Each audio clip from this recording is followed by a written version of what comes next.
ya kan? Nah, akhirnya benar ya. Di awal ya, di periode pertama Mulyono tuh polos-polos ya.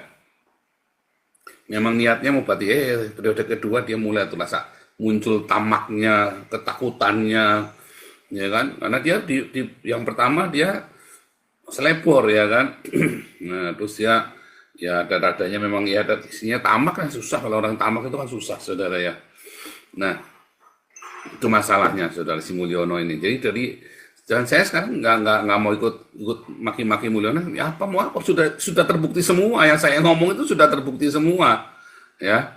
Termasuk yang Mulyono suka ngutukin Israel itu, kamu jangan lihat aja ya, lihat aja nanti kejadian keluarganya Mulyono itu kayak keluarganya Soekarno, ya kan? Keluarganya Soekarno aja ngeri begitu, apalagi keluarganya Mulyono nih ikut-ikutan mendukung pembunuhan biadab. Dan Mulyono itu pasti terima uang dari Qatar, dari jaringan Qatar.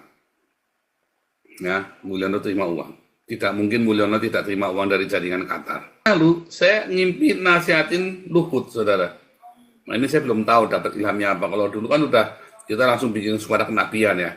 Kalau ini saya belum dapat ilham apa-apa tentang Luhut, saudara. Entah kenapa tiba-tiba saya bisa ngimpi Luhut, saudara ya. Saya nasihatin Luhut begitu ya, si Luhut. Luhutnya itu tuh Luhut si Batak satu itu ya, apa namanya Kingmaker. Ada Kingmaker. Entah apa ya, nanti saya lagi cari wangsit ada apa, kenapa Tuhan kasih ngimpi saya nasihati Luhut.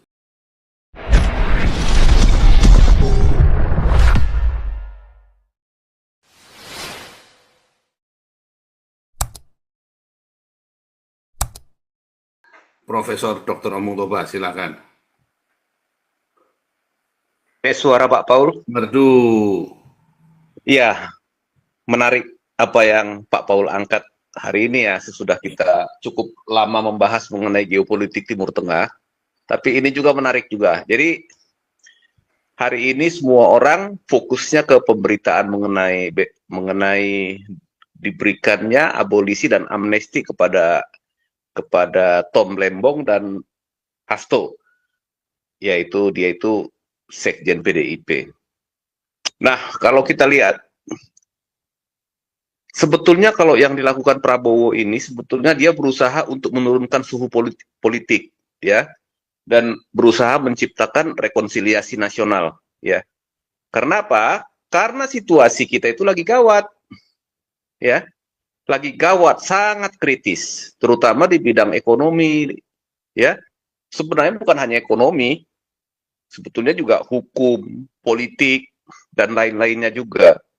Tapi yang paling berat itu adalah ekonomi.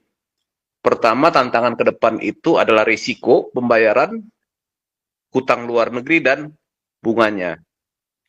Oke, kita kupas dari awal. Kita kupas dari awal. Sebentar Pak, bocor Pak. Iya, Punya Kak Papa. saya, punya saya atau punya? Oke lanjut Pak, Bukan silakan. punya Pak Paul ya. Tadi ada orang ya tadi ya. Oke lanjut Pak, silakan. Iya. Jadi di sini kita lihat sebetulnya Ini punya saya Pak, saya begitu oh goyang ya. ini langsung bentar, Pak.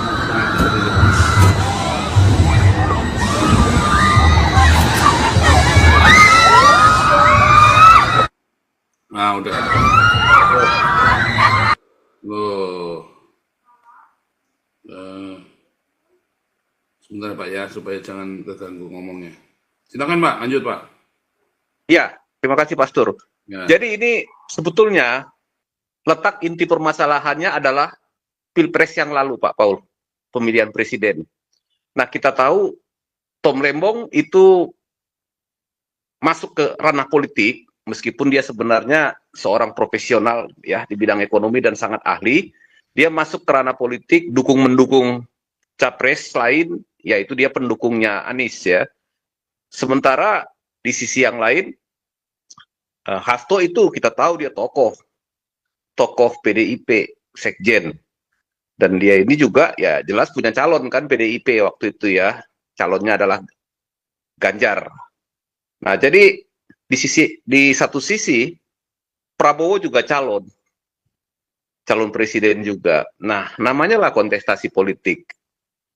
Waktu itu yang berkuasa adalah Mulyono. Tentu dia Mulyono mau calonnya yang menang. Apalagi anaknya kan numpang di situ kan, mau jadi cawapres kan. Bagaimana supaya anaknya ini menang. Nah, kemudian kasus Hasto yang sudah cukup lama ini naik lagi tiba-tiba mencuat gitu ya. Kemudian kasus Tom Lembong juga, wah makin ini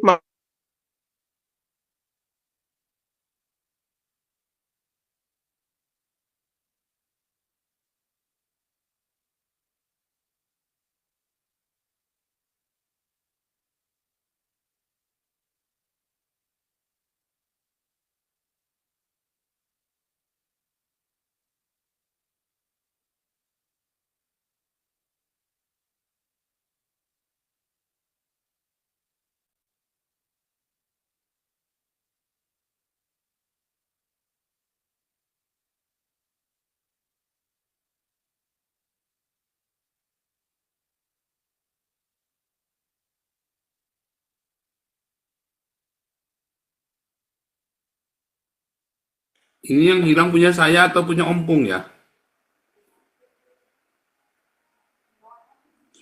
Oh, ini punya ompong Toba nih. Hilang punya saya atau punya ompong ya? Oh, ini punya ompong hilang nih.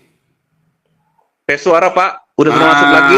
Oke, oke, lanjut. Kirain punya Ya, saya yang sampai mana tadi Pak Paul? sampai kontestasi politik si Iya, Mulyono mau. Wah, Mulyono itu. iya, kontestasi politik. Jadi Mulyono ini ya dia mau supaya Prabowo yang menang lah kira-kira gitu ya. Apalagi kan ada anaknya di situ jadi wapres kan gitu ya.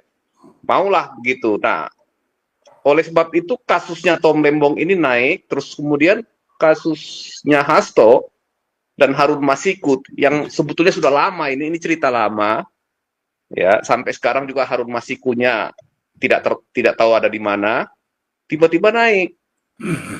Nah, ada macam-macam latar belakangnya.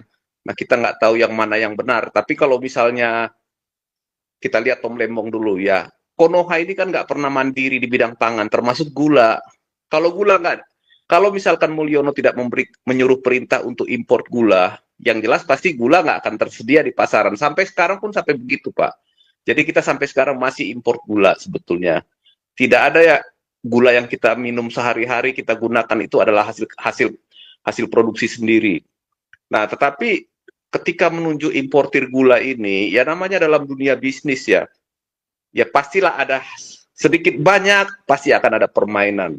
Siapa importir yang ditunjuk? Nah, apakah importir ini akan memberikan apa namanya kickback atau komisi kepada siapa diberikan gitu.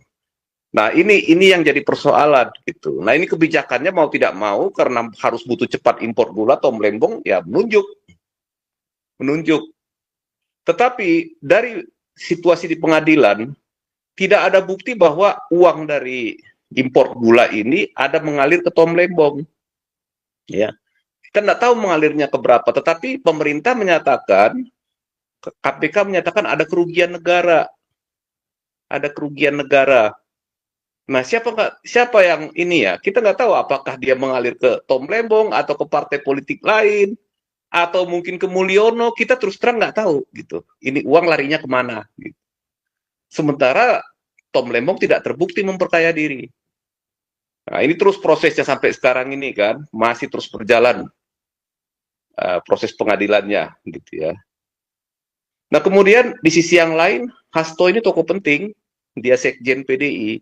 Kita tahu kan ada isu bahwa ada seseorang yang ingin menguasai PDIP, ya ingin merebut partai PDIP menjadi partainya di masa yang lalu. Tapi itu gagal. Kenapa? Karena dicegah sama Hasto ini. Jadi Hasto ini walaupun seperti ini, itu orangnya sangat cerdik dalam di bidang politik, gitu ya. Ambisi raja yang mau merebut partai ini mentok terus gara-gara keberadaannya Hasto. Nah, oleh sebab itu Hasto harus masuk, gitu. Nah, itu analisisnya begitu. Hasto harus masuk. Nah, ya, naiklah lagi kasusnya Hasto dan Harun Masiku ini seperti sekarang. Ya. Nah, kalau kita lihat Prabowo sudah naik jadi presiden. Sekarang dia sudah menjadi penguasa. Nah, ada dua hal ini yang mengganggu dari sisi hukum untuk pemulihan ekonomi kita dan pemulihan situasi yang ada gitu. Nah, ini Prabowo harus ambil keputusan yang cepat, ya. Meskipun kalau menurut analisis saya, Pastor, ini udah intervensi hukum sebenarnya.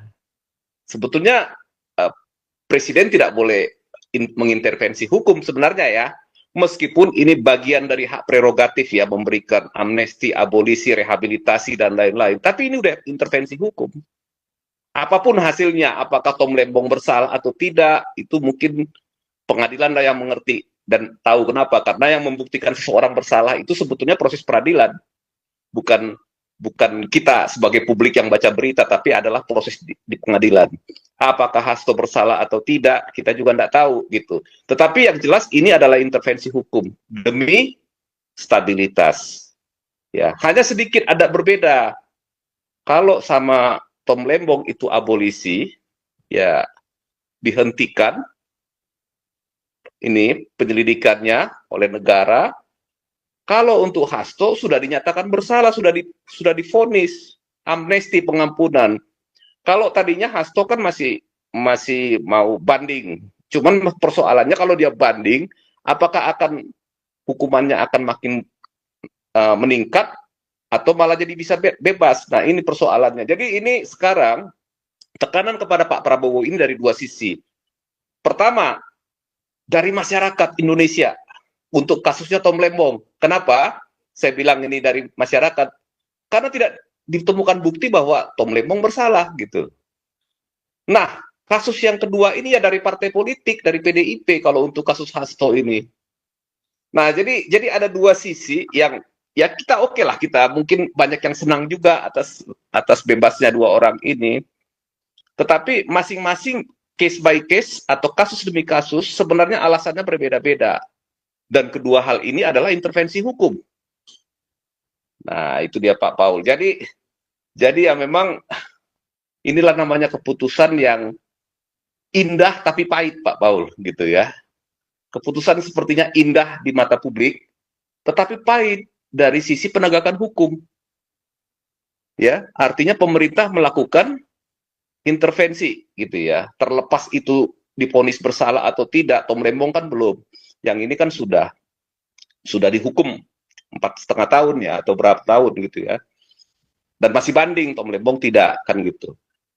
Nah, kedepannya ini ya kita lihatlah apakah ini akan memperbaiki kinerja pemerintah di masa yang akan datang apa tidak. Mengawali bulan jelas, baru dengan tes suara, Lanjut. iya. Tapi yang jelas kalau kita lihat situasinya waktu itu ya pada saat itu pengambil keputusan tertinggi adalah Mulyono ya. Pengambil keputusan tertinggi adalah Mulyono.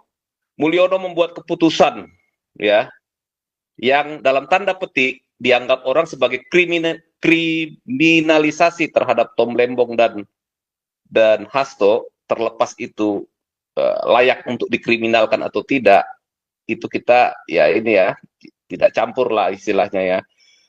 Tapi yang jelas ya sekarang apa yang dilakukan oleh Mulyono itu terbukti kalau dari kondisi yang sekarang ini salah. Tetapi apakah itu penting lagi dibahas sekarang? Ya nggak penting. Kenapa? Karena presiden sudah terpilih. Ya, siapa? Ya Pak Prabowo dan anaknya Mulyono sendiri, kan gitu kan?